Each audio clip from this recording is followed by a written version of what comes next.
तो गाँव में काम को नहीं होते जी, तो वहाँ उड़े की तो हम बात को नहीं करें, होते को नहीं। तो वे क्या करें पब्लिक कि वो ज़्यादातर क्या करेगी भाई नेता ने अच्छा बुरा कह लेगी, लेकिन हमने क्या देखा कि गांव वालों ने काम कराने के तरीके का कोने बेरा।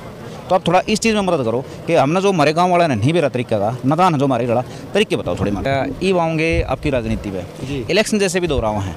मैं आपको पर्सनल नहीं कह रहा क्योंकि मैंने आपका चुनाव प्रचार देखा नहीं है, ठीक है, लेकिन बहुत से नेताओं का देखा 80% 90% नेता खुद पर्सनली तौर पर भी और बल्कि बड़ी पंचायत में कह दे हैं भाई हमने गाँव की कोई ज़रूरत नहीं है, हम तो कॉलोनी हम तो अपना वोट बैंक बना लेंगे। तो गांव की जा हमारी बवानी में बैठे हैं हम, ठीक है। तो एक पार्षद हैं बवानी थे, वो पहले आम आदमी में थे, पब्लिक द्वारा पार्टी ने वोट ले गए भाई हम आम आदमी में हैं, तो पब्लिक ने दी आम आदमी को वोट, फिर वो बीजेपी में चले गए। अब बीजेपी तो जब वापस आए बोला भाई मेरा जी नहीं लगा, उड़ा मेरा जी घटा था। तो ये बताओ ये जो हमारी वोट हैं ये तो बैठे हैं ये सारे दे रहे हैं, तो ये कदे इस पार्टी में लेगा कदे उसमें देगा, तो व्यक्तिगत फैसला है। नहीं पब्लिक के धोखा से नहीं, धोखा तो पब्लिक ने अगले चुनाव में बता देते हैं धोखा। तो ये नेता क्या कर रहे हैं, ठीक है, जितने भी हो गए लगभग, तो ये क्या कर रहे हैं किसी कॉलोनिया में चले गए, उड़े भाई छटका बनवा दिया, मुसलमाना का है भाई उनके त्यौहार में भी चले गई, लेकिन गाँव में हमारे दिवाली में होली में कदे नहीं आते। चेयरमैन साहब हमारे साथ जय भगवान यादव जी राजनीति में सक्रिय भी हैं और सिस्टम को भी अच्छी तरह जानते हैं। बात करते हैं कटेवड़ा आए हुए हैं ये 8 गांव जहाँ पे इकट्ठे हुए हैं, श्रद्धांजलि समारोह वैसे तो, लेकिन कुछ मुद्दे की बात जरूर पूछेंगे। साहब नमस्कार। नमस्कार जी। तो साहब सिस्टम में राजनीति में दोनों तरह सक्रिय हो? हाँ जी, हाँ जी।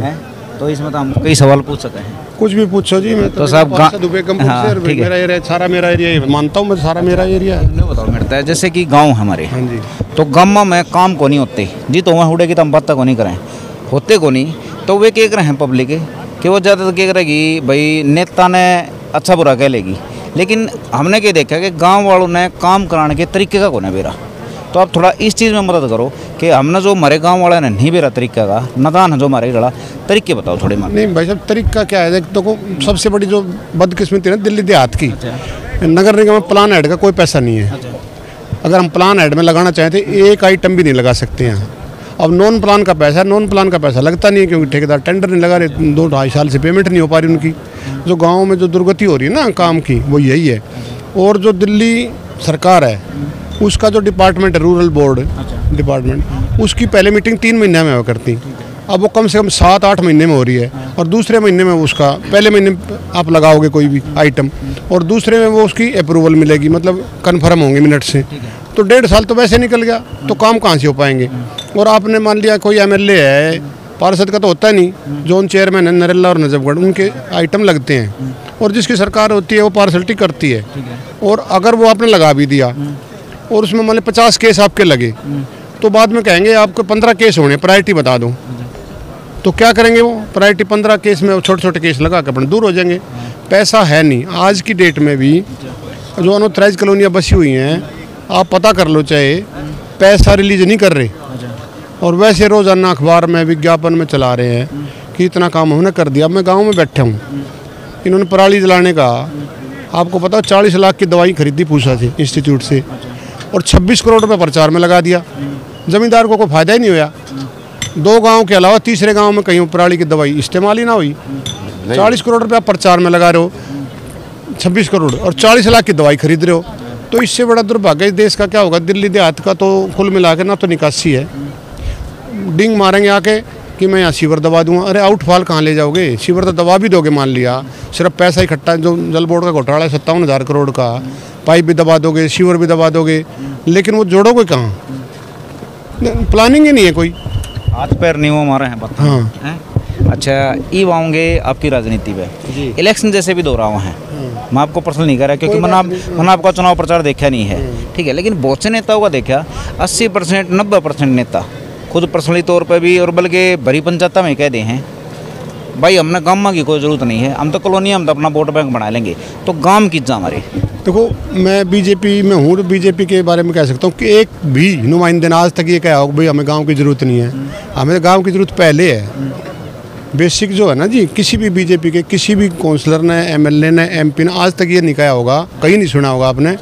और जब भी विकास हुआ है चाहे साहिब सिंह वर्मा जी का टाइम हो, दिल्ली देहात में जो खेतों के रास्ते थे ना वो भी पक्के होते, आज तक वो रिपेयर नहीं हो पा रहे। और जो शिलान्यास से अपना स्पोर्ट्स का किया था अपना घेवरा में, वो देख लें, आपने पता वो क्या हो रहा है। कंझावला में जो 100 एकड़ में प्रोजेक्ट आना था उसका देख लो क्या हुआ। इतने साल बीत गया, 98 के बाद 25 साल हो गए, तो बता दिया क्या काम कौन कर रहा है। दिल्ली देहात के लिए तो बीजेपी ने जितना काम किया है, अभी चाहे वो ज़मींदारों की बात कर लो, आप किसान सम्मान निधि की बात कर लो, तो बीजेपी के अलावा किसने कर दिया जी। और अगर गांव में किसी भी कास्ट का है, गरीब है, अगर मकान नहीं मिल रहा तो दिल्ली सरकार की वजह से रुकावट है। जो अपना हर स्टेट में 2.5 लाख रुपए 2 लाख रुपए मिल रहे हैं ना गरीब आदमी को मकान बनाने के लिए, आपको पता है। और यहाँ पर शौचालय के किसी को नहीं मिले, आयुष्मान योजना किसी को नहीं मिल रही, ठीक है ना जी। और सेंट्रल गवर्नमेंट दे सकते हैं, लेकिन प्लेटफॉर्म बीच में जैसे कोरोना में है 2 वर्ष तक फ्री अनाज बटा 80 करोड़ लोगों को। दिल्ली का दुर्भाग्य है कि मिला नहीं। आपने देखा होगा सिरस पर स्कूल में सड़ गया था अनाज, वो आया भी था, मीडिया में भी आया, टीवी में भी आया। चेयरमैन साहब है, थोड़ा बीजेपी की बात आई गई, ठीक है, तो थोड़ा सा क्रॉस क्वेश्चन कर लें। हाँ करो ना, ठीक है, न्यूना परमिशन लेनी जरूरी पड़ता है, ठीक है। अच्छा भाई, बाद में न्यूना का दो भाई छोरा बदतमीजी कर गया। अच्छा नहीं बताओ मेरे तय, जैसे कि बवानी में बैठे हैं हम, ठीक है, तो एक पार्षद हैं बवानी तय, वो पहले आम आदमी में थे, पब्लिक द्वारा पार्टी ने वोट ले गए, भाई हम आम आदमी में हैं, तो पब्लिक ने दी आम आदमी को वोट, फिर वो बीजेपी में चले गए। अब वापस चले गए। अब बीजेपी तो जब वापस आए, बोला भाई मेरा जी नहीं लग गया, उड़ा मेरा जी घोटा था। तो ये बताओ, ये जो हमारी वोट हैं, ये जो बैठे हैं, ये सारे दे रहे हैं, तो ये कदे इस पार्टी में लेगा, कदे उसमें देगा। वो तो किसी का व्यक्तिगत फैसला है।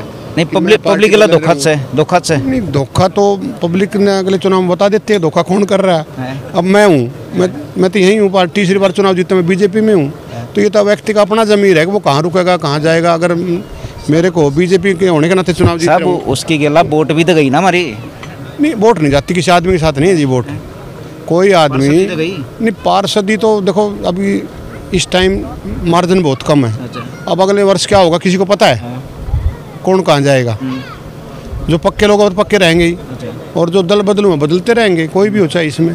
और अभी तो साहब एक और सवाल है मेरा आखिरी, ठीक है, जब इलेक्शन हो रहा है या कोई बार त्यौहार आ गया, तो ये नेता क्या कर रहे हैं, ठीक है, जितने भी हो गए लगभग, तो ये क्या कर रहे हैं, किसी कॉलोनिया में चले गए, उड़े भाई छठ का वो बनवा दिया, मुसलमाना का है भाई उनके त्यौहार में भी चले गई, लेकिन गाँव में हमारे दिवाली में होली में कदे नहीं आते। नहीं, कोई से गांव में मेरे ख्याल से नहीं आए हैं। अगर कोई देखो सामूहिक आयोजन करता है, हम करते नहीं ना, जैसे आज आ रहे हैं, अगर नहीं, अगर जैसे हिंदू समाज के लोग हैं, कितने लोग मंदिर जा रहे हैं, डेली रूटीन है किसी का। अगर आप कार्य करो भी हम दिवाली मनाएंगे लार्ज स्केल पे या 200 लोग आएंगे नेता, जब आप गैदरिंग नहीं करोगे तो घर घर तो जाएगा भी नहीं। अब ये छठ घाट है, वो इकट्ठे होते हैं, लोग जाएंगे। तो हमने मतलब कि नेता बुलाना चाहिए और थोड़े बहुत अपना आपसदार इकट्ठा करना पड़ेगा। नेता तो घूमते ही रहे हैं, तो बुलाओ, सुख दुख में भी जाते नहीं। अगर आपने कोई आयोजन करना है त्यौहार का, तो निश्चित रूप से इकट्ठे होना पड़ेगा। इकट्ठे होंगे तो इनवाइट करोगे, जरूर आएंगे। चलो साहब, धन्यवाद आपका टाइम देना था, ठीक है। चेयरमैन साहब ने अपना जो एक्सपीरियंस था उसके हिसाब से बता दी। कई इशारे हैं जो आपने समझने चाहिए कि हमने इकट्ठा होना पड़ेगा, अपने गाँव के काम कराना चाहिए। बहुत सी पॉलिसी हैं जो हमारे खिलाफ भी हैं, कुछ नेता हैं जो हमारे समर्थन में है, लेकिन हमने समर्थन लेना नहीं आता। तो काम कराने के जो तरीके हैं, पहले अपना दिमाग इस्तेमाल करो, आपके गांव के काम जरूर होंगे। क्योंकि ऐसे सज्जन पुरुष भी बैठे हैं राजनीति में, सारे ही से नहीं है जो नु कह रहे हैं अब भाई हमने थारी वोटा की जरूरत को ना। नमस्कार दोस्तों।